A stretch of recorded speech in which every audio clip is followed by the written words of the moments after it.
నమస్తే తెలుగు వన్ న్యూస్కి స్వాగతం. అప్సాన్ రాజేష్ గారు ప్రముఖ రాజకీయ సామాజిక విశ్లేషకులు ఉన్నారు మనతో. నమస్కారం రాజేష్ గారు.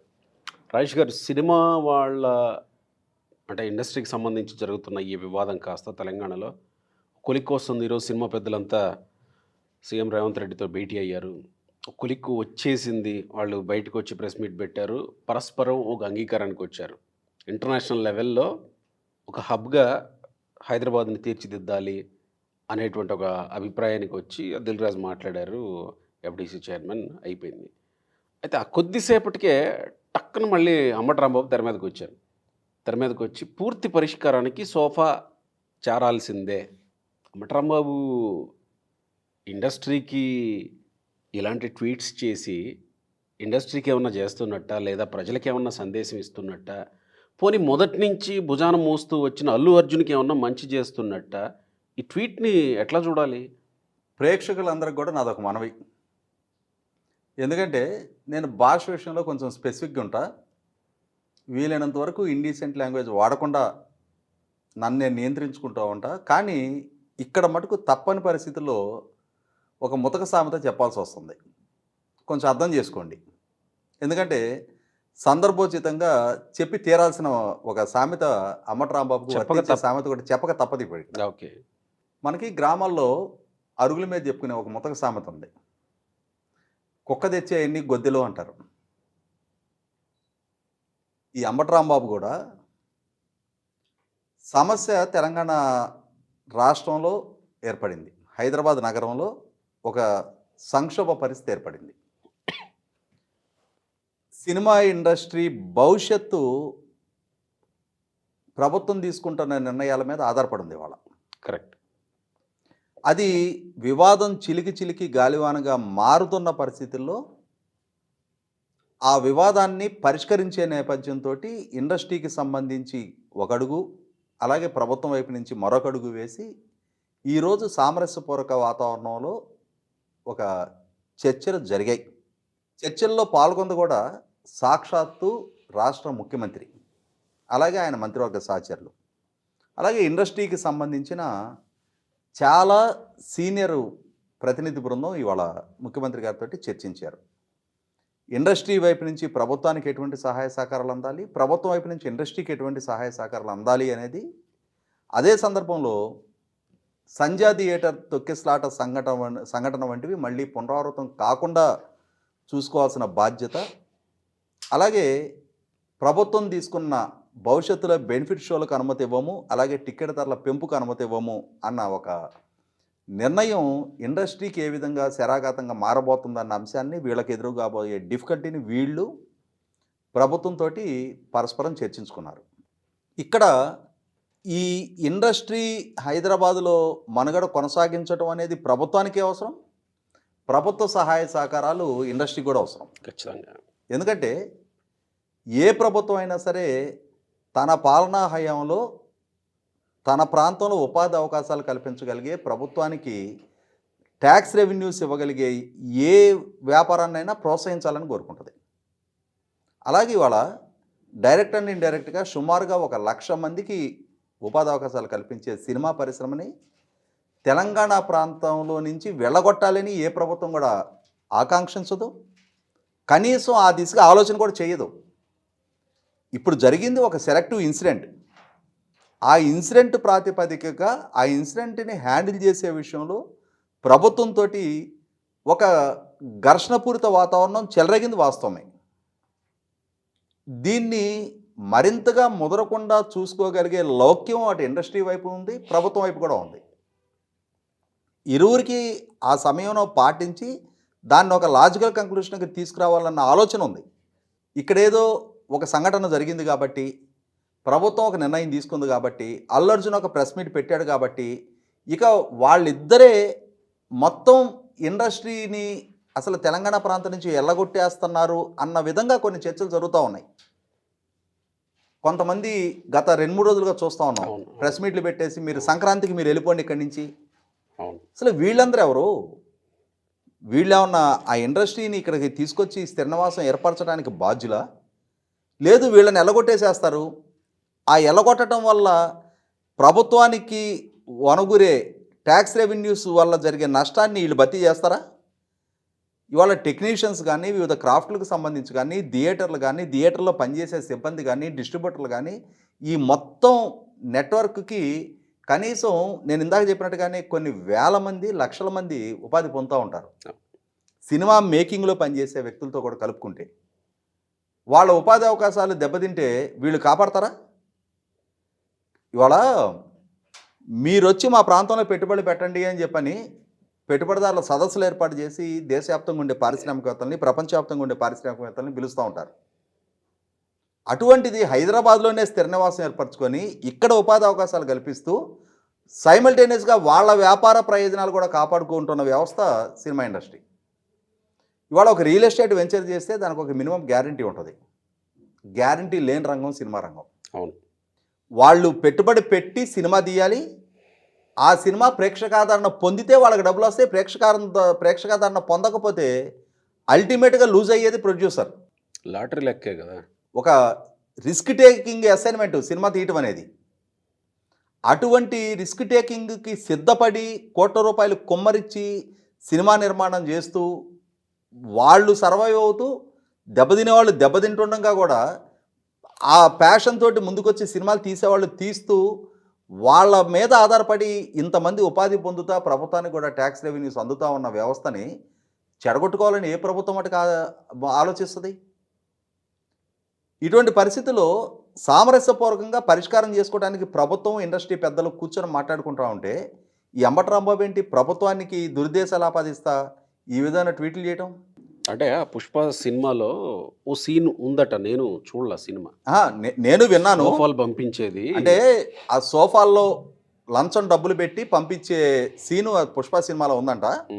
కాబట్టి పూర్తి పరిష్కారం కావాలి అని అంటే ఇప్పుడు సీఎం గారికి లంచం ముడితే తప్పితే పూర్తి పరిష్కారం కాదు అని చెప్పని తెలంగాణ ముఖ్యమంత్రి రేవంత్ రెడ్డి గారికి దురుద్దేశాలు ఆపాదిస్తూ అంబటి రాంబాబు ఒక ట్వీట్ చేయడం జరిగింది. అంటే ఇప్పుడు దానికోసమే ఆయన ఇంతలా లాగాడా ఈ అంశాలు? మరి ఇదే అంబటి రాంబాబు వివరణ ఇవ్వాల్సింది ఏంటి అంటే, మరి గతంలో జగన్మోహన్ రెడ్డి గారి ప్రభుత్వం కూడా టికెట్ ధరలు తగ్గించి తహసీల్దారులని, వీఆర్ఓలని, థియేటర్లని పర్యవేక్షించండి, నియమ నిబంధనలకు అనుగుణంగా ఉన్నాయా లేవా అని చెప్పని వకీల్ సాబ్ సినిమా సందర్భంగా థియేటర్లు మూసేయించి, శ్యామ్ సింగ్ రాయ్ సినిమా సందర్భంగా నాని సినిమాలు ఆడుతున్న థియేటర్లు కూడా మూసేయించి నానా యాగి చేసి చివరికి ఇండస్ట్రీ పెద్దలందరినీ తన దగ్గరకు రప్పించుకొని ఆ రప్పించుకున్న సందర్భంగా జరిగిన చర్చల్లో సాక్షాత్తు చిరంజీవి గారు ఇండస్ట్రీ తరపున ప్రతినిధి బృందంగా తనను తాను తగ్గించుకొని చాలా వినయంగా జగన్మోహన్ రెడ్డి గారితో మాట్లాడిన అంశాన్ని వీడియోని లీక్ చేసి కనీసం నమస్కారానికి ప్రతి నమస్కారం కూడా పెట్టిన జగన్మోహన్ రెడ్డి గారి అతిశయాన్ని ప్రజలకి వీడియో రూపంలో చూపించారు కదా. మరి ఆ రోజు ఏ సోఫాలు ముట్టినాయి అంటే మీకు రెక్లైనర్లు ముట్టినాయా? ఇవాళ రేవంత్ రెడ్డి గారికి సోఫాలు వెళ్తే మీరు రిలాక్స్డ్గా ఆనుకొని కూర్చొని కాళ్ళు బారు చాపుకునే రెక్లైనర్లు ఉన్నాయి కదా సోఫాలు, అవి ముట్టినాయా మీకు ఆ రోజున? అంటే ఇండస్ట్రీ నుంచి ఏం ముడతాయి అనేది మీకు పరిజ్ఞానం ఉంది కాబట్టి, మీకు అనుభవం ఉంది కాబట్టి, ఆల్రెడీ వాళ్ళ ద్వారా ముడితే మీరు దక్కించుకొని ఉన్నారు కాబట్టి తర్వాత రోజుల్లో తగ్గించిన టికెట్ ధరలు మళ్ళీ పెంచారా మీరు? ఎందుకంటే ఇవాళ వైసీపీ పార్టీ నుంచి సినిమా ఇండస్ట్రీ తోటి మొదటి నుంచి కూడా డీల్ చేసింది అంబటి రాంబాబు గారే. ఓకే.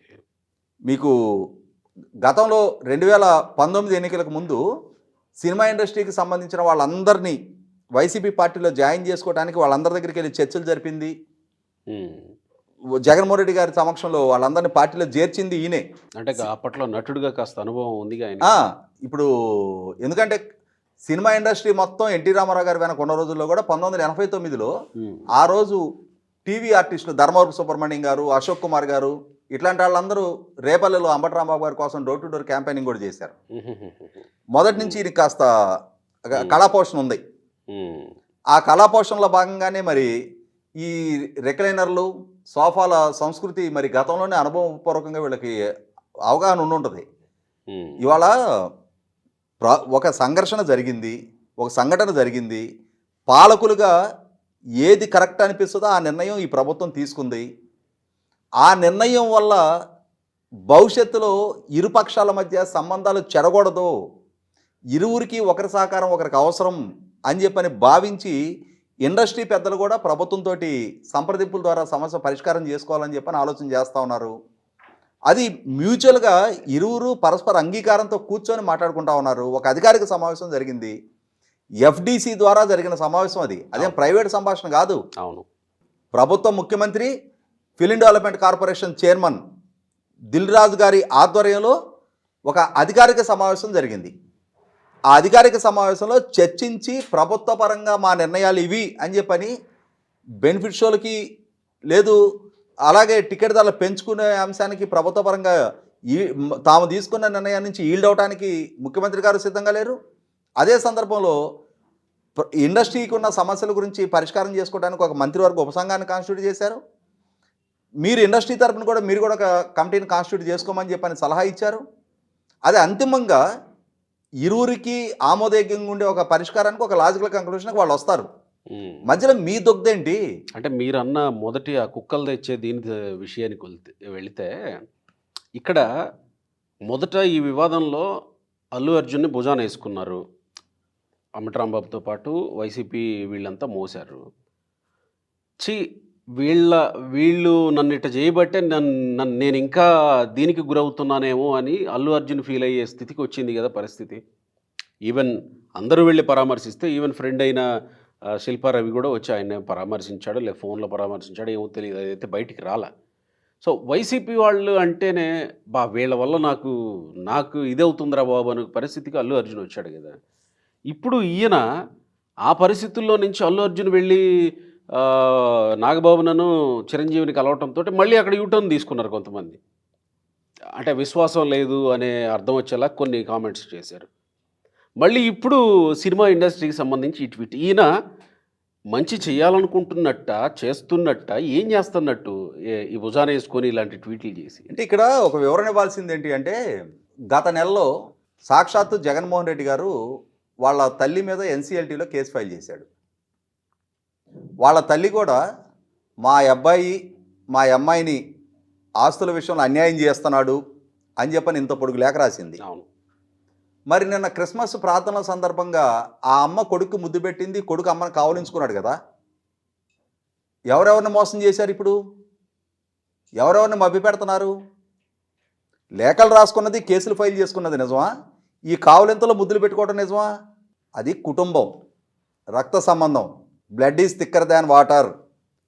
ఖచ్చితంగా ఈ విభేదాలని మించిన ఒక ఎమోషన్ ఉంటుంది ఆ సంబంధాల్లో.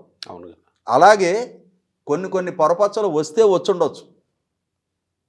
అంతిమంగా చిరంజీవి గారికి అల్లు అరవింద్ మేనల్లుడు కాకపోతాడా? అల్లు అర్జున్కి చిరంజీవి గారి సతీమణి మేనత కాకపోద్దా? అవును కదా. కష్టకాలంలో ఒకరికొకరు అండగా నిలబడతారు. అంతేగాని అందరికందరూ చిన్నాన్నను గొడ్డలతో నరికేస్తే చంపినాళ్ళు వీళ్ళు అని చెప్పని సిబిఐ ఆరోపణలు చేసిన వాళ్ళకి మద్దతుగా నిలబడి బాధితులైన చిన్నాన్న కుమార్తెని ఆమె ద్వారానే ఈ హత్య జరిగిందని చెప్పని సొంత పేపర్లో కథనాలు రాపిస్తారా? సొంత చెల్లెలు పెళ్లికి పిలవడానికి ప్రతిపక్ష నాయకుడి ఇంటికి వెళ్తే ఆ చెల్లెలు కట్టుకున్న చీర రంగును కూడా పబ్లిక్ మీటింగ్లో మెన్షన్ చేసి ఇంప్రెస్ చేయడానికి వెళ్ళింది అని చెప్పని కామెంట్లు చేస్తారా? విజయసాయిరెడ్డి. కాబట్టి ఇక్కడ జగన్మోహన్ రెడ్డి చెప్పాడు కదా పబ్లిక్ మీటింగ్లో, పలానా రంగు చీర కట్టుకొని చంద్రబాబు నాయుడు ఇంటికి వెళ్ళింది అని చెప్పని పబ్లిక్ మీటింగ్లో సొంత చెల్లెల గురించి. కాబట్టి ఇక్కడ వైసీపీ పార్టీ కొన్ని విషయాల పట్ల ఎంత దూరంగా ఉంటే సమాజానికి అంత శ్రేయస్కరం. ఎందుకంటే ఇక్కడ ఇదే పుష్ప సినిమాలో ఒక సీన్, నేను సినిమా అయితే చూడలేదు కానీ నేను విన్నా. ఈ పుష్ప ముఖ్యమంత్రిని కలవటానికి వెళ్ళి ఫోటో అడుగుతా అంట. స్మగ్లర్ నీతో నేను ఫోటో దిగటం ఏంటంట. అట్లాగే అంటే ఏంటి, ఇతను డబ్బు సంపాదించి ఉండొచ్చు, ఇతను వెనక 100 మార్గలు ఉండి ఉండొచ్చు, కానీ అల్టిమేట్గా నీ స్థాయి ఏంటి అనేది ఒక సర్టెన్ స్టేజ్ దాటిన తర్వాత నేను ఎంటర్టైన్ చేయరు. అలాగే వాళ్ళ వైసీపీ పార్టీని కూడా అన్టచబుల్గానే అందరూ చూసే పరిస్థితులు వీళ్ళే సృష్టించుకుంటున్నారు. ఇవాళ ఇండస్ట్రీ మూడేంటి, వాళ్ళు వెళ్ళేది ప్యాచప్కి ఇంతమంది తిప్పలబడి ప్రయత్నం చేస్తూ ఉన్నారు. నిన్న దిల్ రాజు, అల్లు అరవింద్ గారు వీళ్ళందరూ వెళ్ళి 2 కోట్ల రూపాయల కుటుంబానికి నష్టపరిహారం ఇచ్చొచ్చారు. 2 రూపాయలైనా సరే ఈ అంబటరాంబాబు గారు కానీ, ఈ వైసీపీ పార్టీ కానీ, వైసీపీ శ్రేణులు కానీ ఎవరన్నా కరెక్ట్. ఆ శ్రీతేజ్ కుటుంబానికి ఇచ్చారా? కరెక్ట్. లేదు.